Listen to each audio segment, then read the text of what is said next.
Hello, Internet. Welcome to part 4 of our descent down the Oberyn iceberg. We have talked a bit about Oberyn's past and his plans, but there is one final theory that ties together his identity and motivations. It will also answer the question, where are Oberyn's sons? In A Storm of Swords, Tyrion notes that Oberyn is bisexual, never married, has many daughters, but never fathered a son. The only other character who conspicuously has many children but only has daughters is Craster. Oberyn and Craster do not have similar parenting styles, to put it mildly. Oberyn allows his daughters to forge their own paths, choose their own weapons, marry whomever they wish, with the expectation that they will defend themselves. He raises his daughters to behave like sons. Craster takes a different approach. So, Oberyn and Craster treat their daughters very differently. Is it possible that Oberyn and Craster only have daughters, but for different reasons? We can be fairly certain that genetics on Planetos function similarly to those we learned about in 8th grade biology class. Punnett squares, blah blah blah. All eggs carry an X chromosome, and sperm carry either X or Y, so if literally all of Oberyn's kids turn out to have two X's, either there is a biological explanation or there is a magical one. Nerds in the audience, if you want to do the math, please tell me in the comments the odds of having 8 daughters and no sons. If each pregnancy has a 50% chance of producing a daughter, bonus points if you show your work. Of course, there is also the possibility that the rumors are false, that Oberyn did father children with a Y chromosome and only chose to recognize the ones with two X's. Since Oberyn never married, he was never legally required to recognize any of his children and could have passed over the ones he didn't want. But that doesn't seem to fit with Oberyn's character. Obara describes the day that Oberyn came to meet her. "The day my father came to claim me, my mother did not wish for me to go. 'She is a girl,' she said, 'and I do not think that she is yours. I had 1,000 other men.' He tossed his spear at my feet and gave my mother the back of his hand across the face, so she began to weep. 'Girl or boy, we fight our battles,' he said, 'but the gods let us choose our weapons.' He pointed to the spear, then to my mother's tears, and I picked up the spear. 'I told you she was mine,' my father said, and took me. My mother drank herself to death within the year. They say that she was weeping as she died." This does not sound like a man who would have rejected a son outright. "Girl or boy, we fight our battles," he said. He went to Old Town to collect his child, not knowing whether Obara was a boy or a girl. Oberyn is also frequently cited as having 8 daughters, but most fans speculate that Sorella is currently living as a man and studying to be a maester. More on that theory in my first video, go check it out. Sorella could be just disguised as a man to get an education, or maybe Alares is transgender. Either way, Oberyn doesn't seem to be too caught up about societal gender roles. Oberyn himself is bisexual, has trained his daughters to fight, and does not require them to remain chaste or get married. So, what about a biological explanation? There is some scientific basis in looking at a father's family to determine whether he might produce more X or Y chromosome sperm. If he has many brothers, he may be more likely to produce higher levels of Y sperm, and vice versa with sisters. But Oberyn had one brother and one sister. His sister had a son and a daughter, and his brother had a daughter and 2 sons. The existence of Duran, Quinton, and Trystane seem to dismiss this theory.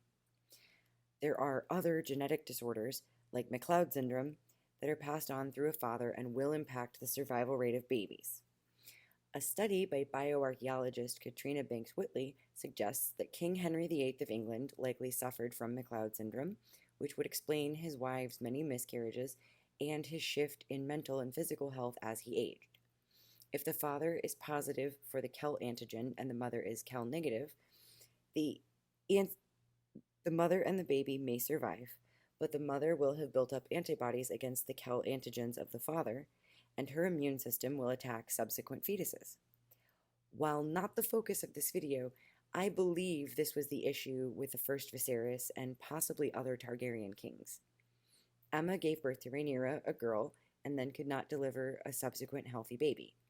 If Alicent was also Cal positive, her immune system would not have attacked subsequent pregnancies. So it is possible that Oberyn is positive for Kel antigens, but that disorder is more apparent when someone tries to have multiple children with the same woman, who may have a successful first pregnancy and then suffer miscarriages afterwards. Ilaria Sand purportedly gave birth to 4 of Oberyn's 8 recognized daughters. Considering that the Kel antigen is extremely rare and not necessarily any more likely to determine the sex of a baby at birth, we can set this idea aside. So let's recap what we know so far. Oberyn has recognized 8 children, all of them daughters.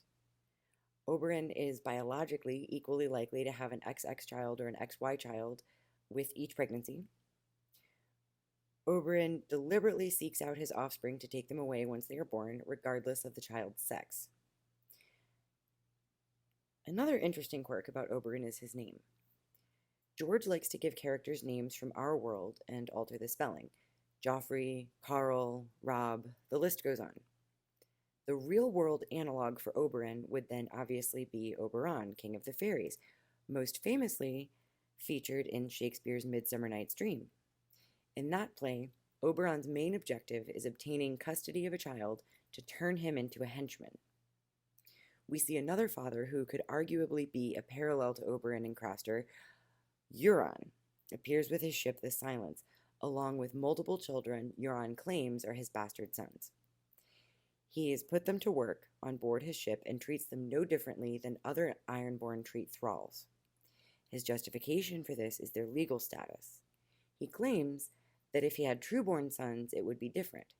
Now, it's not stated whether Euron also has daughters, but the thing that Euron and Craster have in common is a willingness to sacrifice and mistreat their children for the sake of magic. In Craster's case, he may be truthful when he says that he exchanges his boys for protection from the others. And we know that, at least in the preview chapters, Euron is planning to sacrifice Valia Flowers, who is pregnant with his child. YouTuber Company of the Cat has theorized that the Valyrians sacrificed their children to obtain the power of dragon riders. This is why they periodically have stillborn children that resemble dragons. They have paid the price ahead of time, much like couples in fairy tales who promise their firstborn child to a witch or a fairy in exchange for something they need in the moment, only to regret it when the child finally comes. In our case, it could be that Oberyn is acting as the fairy. He grants wishes to the women that he impregnates and then comes to collect the firstborn child. This would line up with the story Obara tells us about her mother, begging Oberyn not to take her child and then dying from grief. Or it could be Oberyn promised his children, his sons in particular, to some power he encountered during his many travels. But that is a theory for another time. Please do hit like and subscribe so you don't miss the next part of this theory, the Fairies of Ice and Fire. Shout out to Company of the Cat, who covers the lore and myths of Westeros, including the origins of the various groups of humans. Also, Nafanda Astra, who is currently working on a series about the names of Ice and Fire, if you want to learn more about the names of Oberyn's family members. Thank you so much for stopping by. We hope to see you back.